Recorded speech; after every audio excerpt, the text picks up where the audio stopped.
And as always, we're going to be looking for accurate context, good risk management, and always exercising good patience. Everybody who's traded has gone through periods of time where their strategy hasn't worked. Where if not a hard stop, you should reevaluate the trades you're in based on time.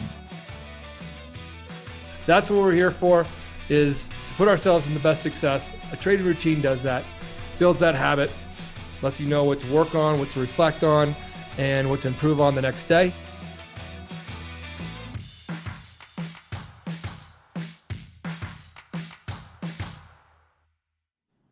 Good morning and happy Monday to my futures family. It's time for the Market Prep Monday, May the 22nd. Hard to believe it's almost June already. My goodness. But as usual, our focus is on accurate context, good risk management, and remaining patient in our trading. My name is John Hoagland. Thanks for trusting me with your time this morning. Hope you had a nice weekend, got rested up and ready for whatever's going to happen this week. As far as economic numbers this morning, nothing impactful, nothing on the calendar really, except for a couple of short-term bill auctions. We do have some talking feds already this morning, speaking Kashkari and Bullard. At 10:05, we have Daly, Bostic, and Barkin all due to bark at the same time. But we do have some important things coming on this week. Tomorrow we've got some PMI, new home sales. Wednesday, petroleum status report, of course, FOMC minutes on Wednesday at 1 p.m. Central. We've got the second look at the first quarter GDP on Thursday at 7:30 Central Time, along with jobless claims as usual on Thursdays. Pending home sales index and natural gas also on Thursday and Friday. Durable goods orders, international trade, personal income and outlays, and the Michigan consumer sentiment all due out on Friday. As far as what's going on today, I think the word for the day and maybe even the word for the week is going to remain uncertainty. We don't know what's going to happen. The negotiations for the debt ceiling are ongoing. U.S. stock indices holding a little bit higher this morning, but really traders, investors everywhere are seeking guidance in any news about the debt ceiling negotiations. Those are set to resume today with the prime players present. Hence again, uncertainty, ACH, anything can happen. We say that all the time here on the Market Prep, ACH, and boy, that is true. That's the one thing we can count on as a constant in trading is change, and anything can happen. Looking at the quote board, I mean, it seems like not only equities and other products, it seems like almost every product is just kind of waiting and looking for new information from our government officials. Everything is very thirsty for this news. Outside of the debt ceiling news, the FOMC minutes again on Wednesday and Thursday, that second look at quarter one GDP. As far as the VIX this morning, it's up a little bit, almost 2%, 17.09. Where was it on Friday at this time? It was 16 even this time on Friday. Dollar index 103.11, down slightly this morning and down a little bit from where it was on Friday at this time. It was 103.18, currently 103.11. And the yield on the 10-year, 3.69%. A little bit higher this morning and a little bit higher than it was on Friday at this time. It was 3.67%. So no major moves as far as rates are concerned this morning, at least not yet. Of course, we all know what we are waiting for. So please make sure you hit the lucky like button, share, comment, question, feedback, heckling, and love are always welcome. Subscribe to our YouTube channel. You can get notifications when we do go live. Today is Monday. We have the group coaching at 12:30 Central. I just put the link in so you can register for that. I've got a A couple of really good questions emailed in already. One about delta and delta divergence and how to use that in daily trading, and also a good question about supply and demand zones. We'll take a look at those in group coaching today. It's also Make Hogue Money today at the afternoon session. We'll see what happens at 2 to 3 o'clock. We'll see if we can't find some pretty decent opportunities. Perhaps we'll see. We may have things going crazy at that time. Who knows what's going to happen? But we'll be there 2 to 3 and Make Hogue Money. And hopefully we'll see you there. Again, I hope you had a nice weekend. The weather was great. May not look like it, but I got a little sunburn yesterday. I can feel a little sting in my skin this morning on my balding noggin. And it's a good feeling. It's nice to get outside. The weather is supposed to be absolutely perfect for like the next 9 days here. So it looks like it's going to be a beautiful Memorial Day weekend. Remember, it is Memorial Day weekend, next Monday, a week from today. We won't be having a prep, or we won't be having markets until later on in the afternoon, or in the evening at least. So make sure you get some good plans and do something fun, do something good for yourself. Be kind to yourself. We work hard at this. We deserve it.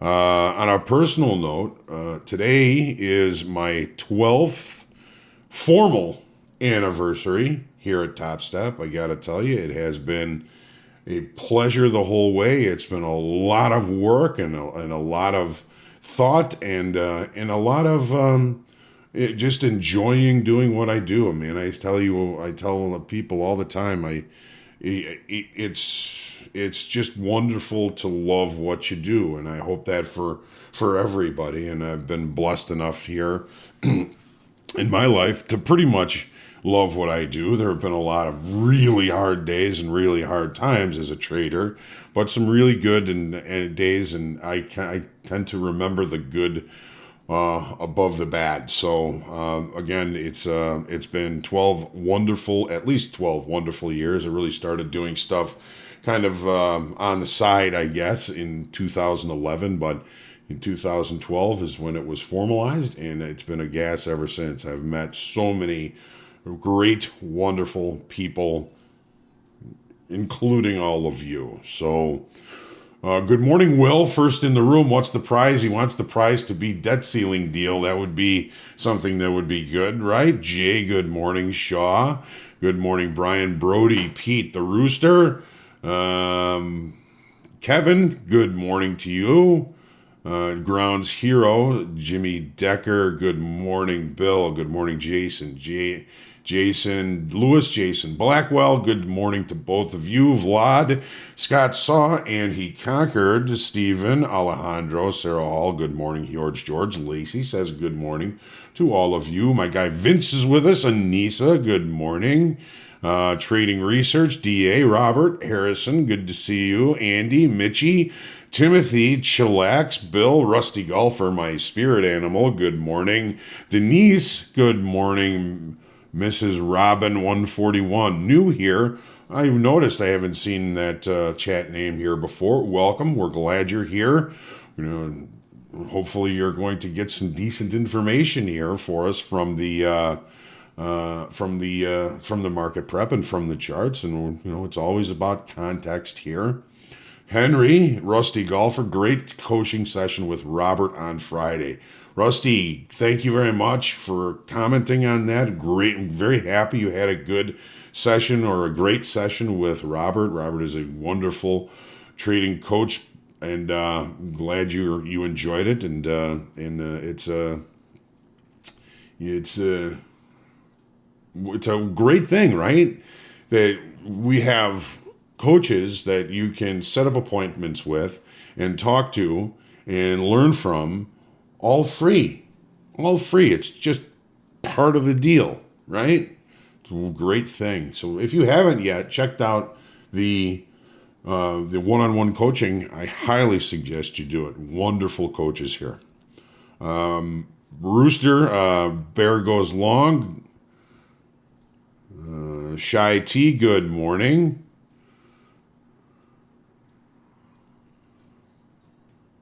I got lost here.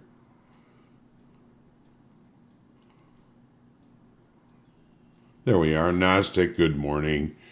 Yes, let's get profits. Dan Trader, good morning. Anderson, JT, and Squawks from Bluebell, good morning. Dude, good morning. Dennis, Dan Trader, Bullard, inflation is staying too high, which is one reason for more hikes. Yikes. How can we watch the Fed speakers? Well, if they're really impactful, I sometimes you can see them on Financial Juice. That's how I was watching that was how I was watching Powell on Friday. It was on Financial Juice. Sometimes you can see it there. Dude, thank you. Thank you, Jeff. JT, thank you very much. Rooster, thank you. Andy Harrison, good. Robert, good. Therefore, thank you all very much for the congratulations. Joe, good morning. A lot of fuel above, but a lot of fuel below. There's a lot of fuel. Haggle Matters, good morning. Ponzi Zombie Killer. Gentlemen, start your engines, right? Shy T, Dr. VJ, thank you very much. Thank you. Chris and Sarah Hall, thank you. Prayers and love to you as well. Thank you very much, Sarah. That's really nice to say. Austin, everybody, thank you very much for the congratulations. Danny, it's good to see everybody. Good morning, Kevin. If I miss you, I apologize. Jirak, Trader Fabe, Fed has a YouTube channel. There you go. That's how I watch them. There you go. The YouTube everything is on YouTube now, right? Thank you, Dan Trader. Thank you very much. Okay, let's jump into the charts. As usual on Mondays, I'm going to be very patient, and I'm kind of hoping that the markets allow me to be patient. But we don't know what's going to happen. We don't know when there's going to be any positive or negative news with regards to the negotiations for the debt ceiling. So I'm going to focus on trading what I see, taking a look at the markets, reading the auction process, and looking for those asymmetric opportunities, those opportunities that offer me a little bit of risk for much bigger rewards. Those are the ones that I'm looking for, and I'm hoping to find a couple today. Let's take a look at the charts here, starting with the daily in the S&Ps. So the market had an attempted breakout above the area of balance that we've been in. We're still wrestling on finding some direction in and around that. And of course, just to say it one more time, the debt ceiling thing is going to keep us pretty much pretty close to the bone here until there's some sort of news about that. We added 6,000 in open interest in a move in the opposite direction on Friday. I'm not that worried about it. We had some pretty decent open interest moving us higher. We had some naysayers here. Uncertainty is keeping direction at bay, I think. Of course, the commitment of traders, speculative positions decreased.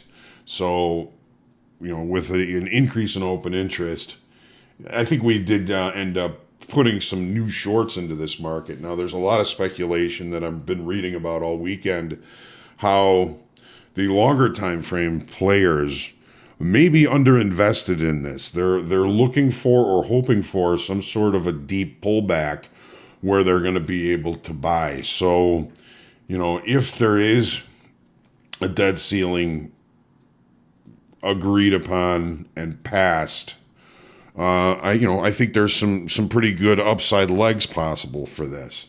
If there is no debt ceiling passed, of course, we may see that 10-15% correction that the longer time frame traders are hoping for so that they can get reinvested at cheaper levels, of course.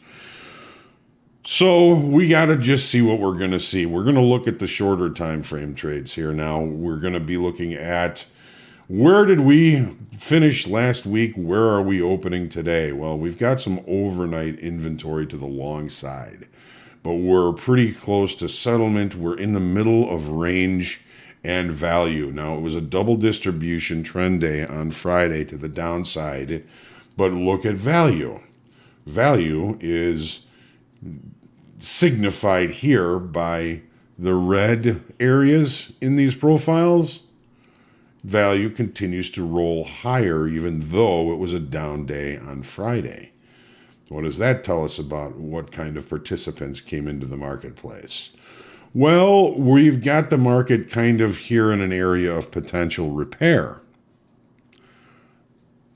Yes, the House passed the debt ceiling package, but now we've got to get through everybody else, right, Linda? So here we are. We're in the middle of value. We are potentially bordering on repair. Well, what do we do here on Friday? We almost got to the point of control down here. We certainly got to any kind of continuation. There was the late spike on Friday. We opened, traded down to it and a few times. No real acceptance below it. So I think we're still looking at some kind of positive moves here at some point. And of course, anything can happen, and we just don't know what's going to happen today or this week with the whole thing in Washington. And so so we got value continuing higher, open interest increases, volume maintains overall. Overnight inventory a little bit long, inside value area, be patient. Our recent high in this move to the upside occurred in the overnight session. Anissa, we know what that means. The market doesn't like to leave recent or all-time highs in the overnight session. So there's another kind of thing saying, maybe with our visual traders, maybe we're going to go up and take a look and see if we can't take that out at some point. We don't know when. Here's the TPO chart from Friday. So we had a very range-bound couple of hours.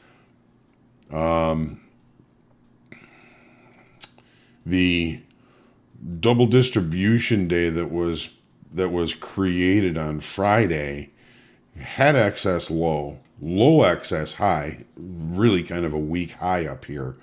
But where are we now? Well, we are in possible repair. When we have a double distribution trend day and the market opens between an assumed point of control in this distribution of time and volume and this distribution of time and volume, there is a tendency to trade to both of those assumed points of control in each accumulation of time and volume. So we're going to stay patient as usual on Mondays. I like to take it easy getting into the week, and I've had a tendency to put myself in a hole early on Mondays, so I try and stay very patient. Again.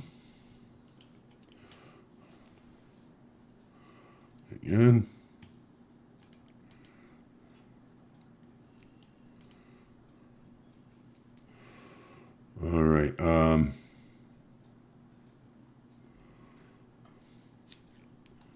second. So we again going to try and stay very patient. If we do them open in between these two points of control, assumed points of control in these areas of balance, we're going to look for opportunities once that range is established to focus on those ranges to be able to limit risk. Right. This is all about limiting risk. Let's take a look and see what's going on in crude oil, which just opened about 5 minutes ago. So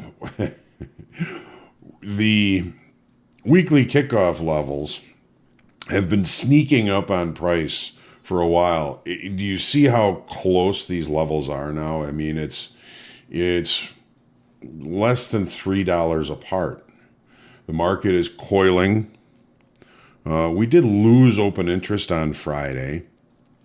We're in kind of a 2-week balance here. Rollover ends today. It's expiration for the June contract today. We lost 14,000 in open interest overall, but 39,000 of those were in June. So you could technically say that we added open interest. We're still building energy in this market, pardon the pun.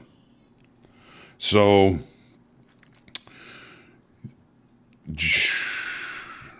well, the daily kind of says it itself. The weekly kickoff levels are very close. It means to me that we're going to see some sort of participation from longer time frame traders relatively close to where price is now and relatively soon, because we're not going to stay here forever. Looking at that loss in the June open interest, you could say we gained open interest on Friday. Take a look at the 30-minute chart. Gained open interest. Well, if that's the case, we gained a whole bunch of new shorts because the market opened above weekly kickoff high, which remains the same because there was no real acceptance on the other side of it, above it. So now it remains resistant. We tightened up the weekly kickoff low as well. I mean, we are within an hour or two of testing one of these levels. Pretty stiff rejection above. Lots of excess on the high on that profile. We'll see that shortly. Overnight inventory, we're flat. We're in range. We're in value. Stay patient.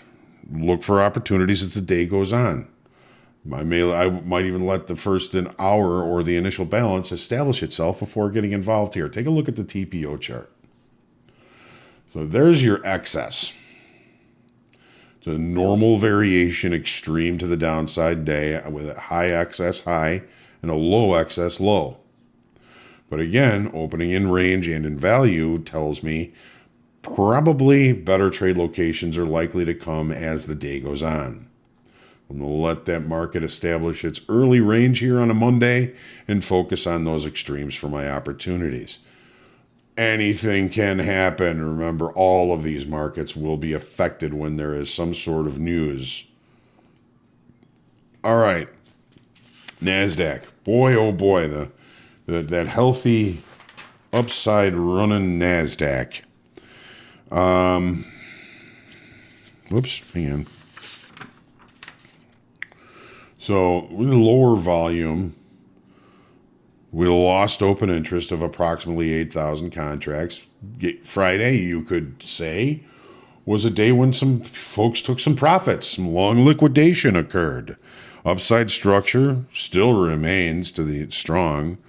Commitment of traders indicates higher speculative positions as of last Tuesday.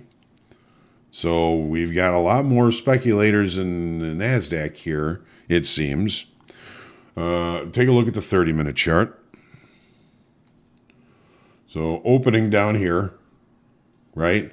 We're up here. We may be holding some longs. It looks to me that the market has really done a pretty good job of evening inventory since the first move to the upside. We've ranged a lot. I don't think that there's a whole lot of an inventory in this market with which to deal with. So again, we're opening in range, in value. Uncertainty remains the word of the day, perhaps the week. We're waiting. Well, we're waiting. Sound like Judge Smales. So here's Friday's profile. Normal variation. Excess high. IB high is the high of the regular trading hour session. Normal variation, somewhat extreme. Still holding value higher, just like the S&Ps. We had a down day, but value remains higher. I was trying to come up with some sort of a grade for the upside move here in the NASDAQ, and I'm going with a B. Maybe a B minus because we lost open interest on higher range and higher value. That may have been a bit of a warning shot. What about gold?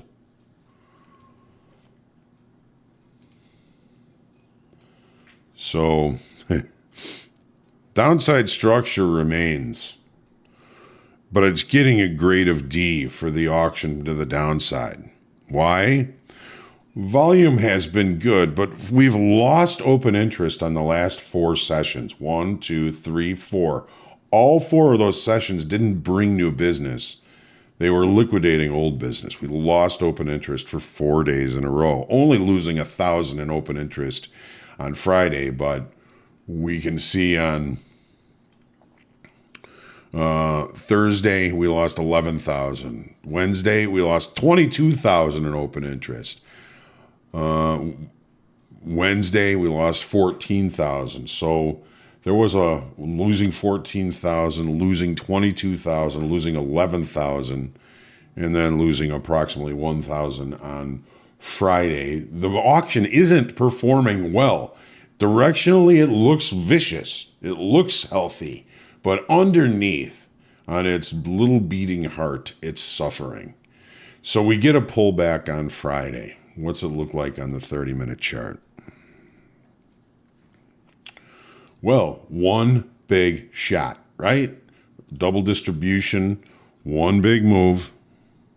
That was when the negotiators decided they were going to call it for the weekend, and they came to some sort of impasse and said, well, I'm going to take my ball and I'm going to go home. Well, so that was that pop there in gold. So we put in a double distribution trend day. What does it mean for us today? Overnight inventory flat. No positions. Seems to be a trend today, right? We don't have a lot of overnight inventory because nobody knows what the heck to do.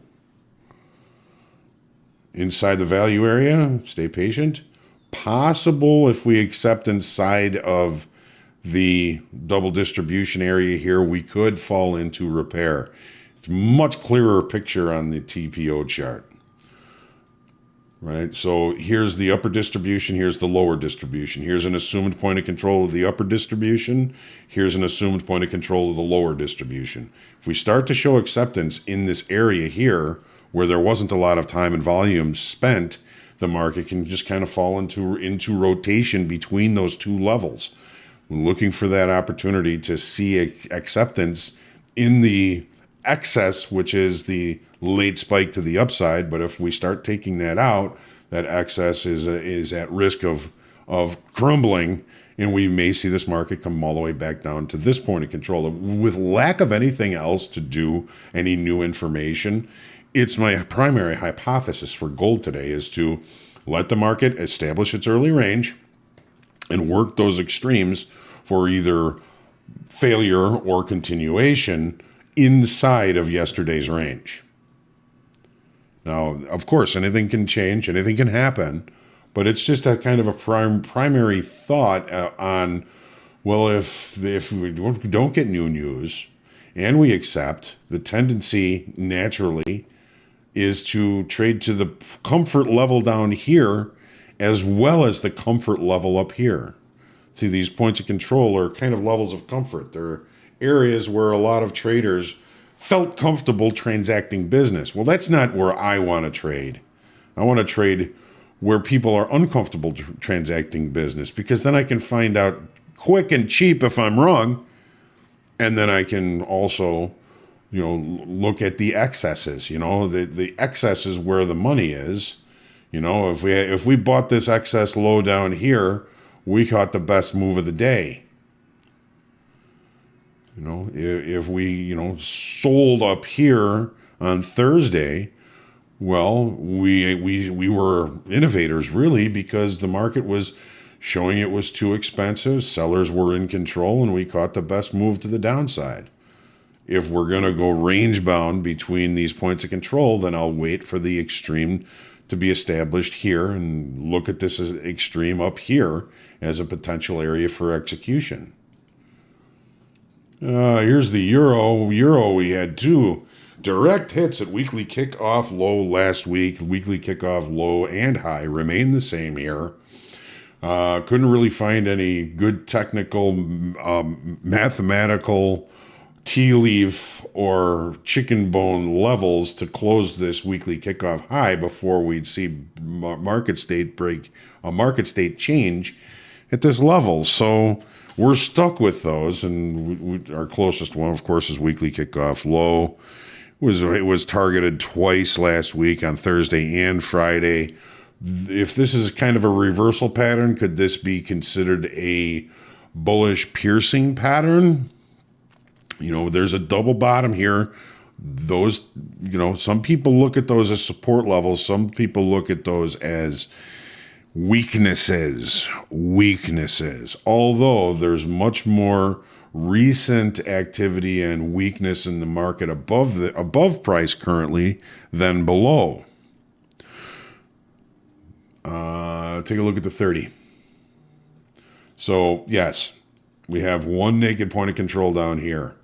We have this one here where we've probably already taken that out.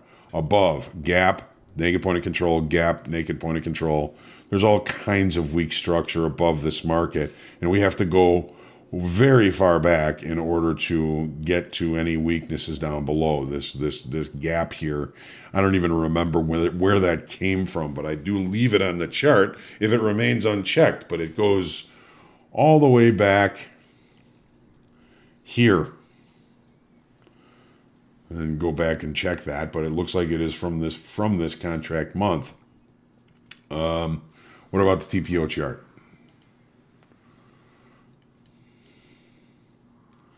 Excess low, excess high, low excess low here on Thursday. That's a little bit unnerving, but it's really the only visual that we have to look at. And then don't forget we had both lows very close to each other on Thursday and Friday in extended trading hours.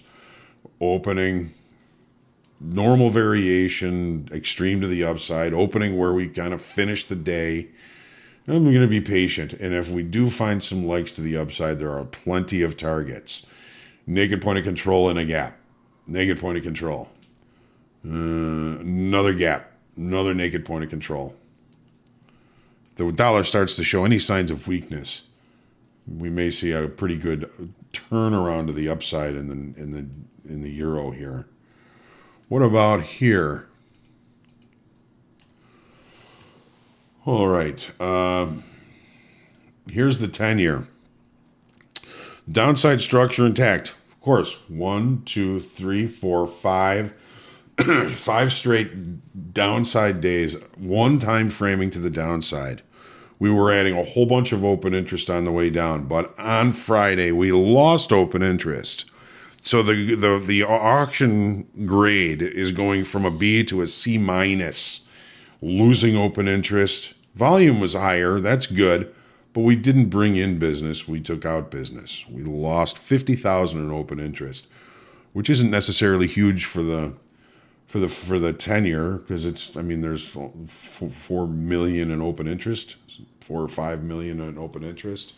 So it's not big, but it is a first kind of shot across the bow of the downside auction beginning to show signs of tiring. So we go into a C or a C minus with the auction grade in the 10-year. Doesn't mean it can't continue to go. All it takes is new business to continue to the downside. We have a overnight inventory that's gotten a little bit short. It's now regular trading hours, and we're in the middle of the range, and we're in the middle of value. Try and stay patient. Here's the TPO chart. Normal variation, excess on both sides, excess high. We've got, again, lots of weak structure above. Gap, point of control, point of control, point of control. All the visuals are above price. Doesn't mean we can't continue. What about the TPO chart? Sorry about that. So here we are. In range, in value, excess. Be patient. Let the market establish some early ranges, some early extremes, and look to those extremes for your opportunities. Because with lack of any other new information, The name of the game for me is risk management. It's always about risk management, but I'm really going to be demanding of good trade locations. It's going to help me manage my risk. So the natural gas, we had a big move on Thursday. Friday, this is the July contract. The July contract by the end of the day will have more volume. So I've moved on to the July contract. It's, I think, a 15-cent premium to the June contract. We lost 29,000 in open interest, and that's overall. On Friday, it's rollover. I'm not expecting a big move here because we're really in the teeth of rollover now. But in volume and open interest are in full blur. Look at the open interest. I mean, the volume in the July contract, of course, spikes because it's rollover. Open interest, again, is blurry. Here's the 30-minute chart. We do have a weekend gap. The market did open with a gap.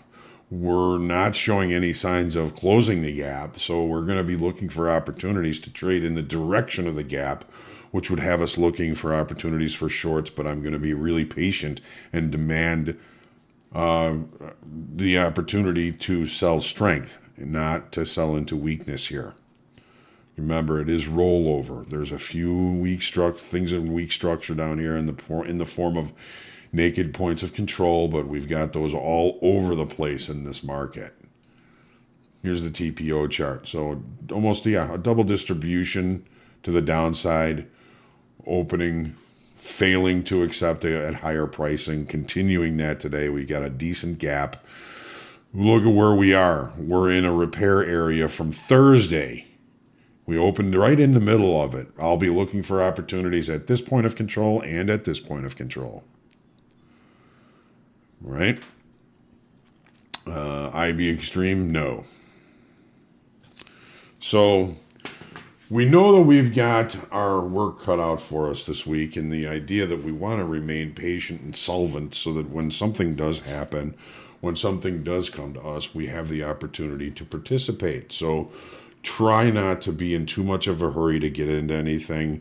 See a couple of people kind of commenting on once it passes, it's going to be a buy the rumors, sell the news type of situation, and it very well might be. Personally, if it creates a volatile period of time, I'm not going to participate. I don't participate in highly volatile situations because I know over time I'm going to profit when the market is speaking to me. Volatility tends not necessarily to speak to me, so I will be just kind of watching and waiting like a lion behind a bush, waiting for a three-legged wildebeest, as my good friend Ray Taroundi used to say. And that's what I'm going to do. I'm going to be patient. I'm going to, manage, be preservative of capital in that situation. And it's Monday, so I don't want to feel the pressure to get into anything and get too aggressive here this morning. So, keep your eyes and ears peeled. Trade what you see. Make sure you protect yourself. Use stops every time, because if something does happen, it is quite possibly going to create a situation where the volatility is going to dry up. You don't want to get stuck in a situation where you're going to establish a huge loss. So make sure you use stops. All right. Well, 12 years, man. 12 years went by like that. Time flies. I'll see you for group coaching today. See you for Make Hogue Money, and have a great session. Be patient. Look for those right opportunities. I'm going to wait till the market talks to me. And I'm going to let you talk to yourselves now. Take your deep breath. Stay humble, grateful, creative, and centered in your trading today. Have a great session. Blessings to you all. Be kind to yourself and others. Say a prayer for peace. Please, we need prayers for peace. We'll see you later. Have a great day.